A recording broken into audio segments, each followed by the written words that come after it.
का हो फैन हवे तो मुड़ी पर चढ़ब।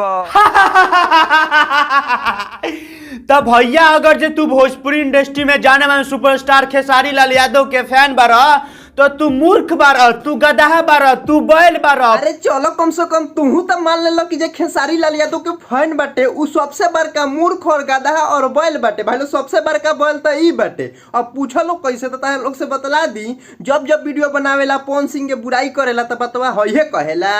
यही से तो यार हम खेसारी लाल यादव के सब कुछ मानिला। चल झूठा। स्टेज के माध्यम से खेसारी लाल यादव ऐसा बात बोलन कि अगर जे भी खेसारी लाल यादव के फैंस होई खेसारी लाल यादव के बारे में एक एगो बात बोली कि का ब्यास तू बोले से पहले एक बार सोचला ना कि तू का बोलत रह। यही से तो हम पावर स्टार पवन सिंह के फैन बानी। काहे कि पवन भैया हमेशा सोच समझ के बोलेलन और तार खेसारी भैया जहाँ चढ़लन स्टेज पर हंसी मजाक चालू कर देवलन। मजाक मजाक में कुछ ऐसा बात बोल देवलन कि पब्लिक के खराब लग जाला। का हो फैन हवे तो मुड़ी पर चढ़ब।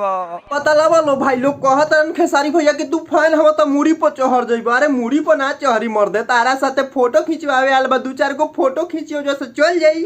मगर खेसारी लाल यादव तारा लोगिन के मतलब जाना कि कुछ समझते नहीं कर। ई तो बात बिल्कुल सही कहला। अगर खेसारी लाल यादव केहू के अगर कुछ मनतन तो पब्लिक के साथे हैसान का हरकत ना करता ना। भाई लोग डिस्प्ले पे एगो वीडियो चलत हो कि देखा था लोग खेसारी लाल यादव के धक्का मार के भगावत उनकर एगो फैन गए रहे उनका साथे फोटो खींचे खाती तो फैन के मतलब वजह से धक्का मार के भगावता। काहे कि वीडियो भाई लोग छठ के हटे पहले ही हम बनावे ला रही, लेकिन कुछ कारण के वजह से हम ना बनैनी। हमारे चैनल पर स्ट्राइक आ गया है कम्युनिटी गाइडलाइन, यही के वजह से हम ना बना पैनी। लेकिन ये वीडियो अब डाला तनी भाई लोग लोग इनके वीडियो कैसा लागल, अगर थोड़ा सा भी अच्छा लागल हो तो यार लाइक करके बताइए। और मिला जी फिर से एगो नया वीडियो में, तब तक के लिए बाय बाय।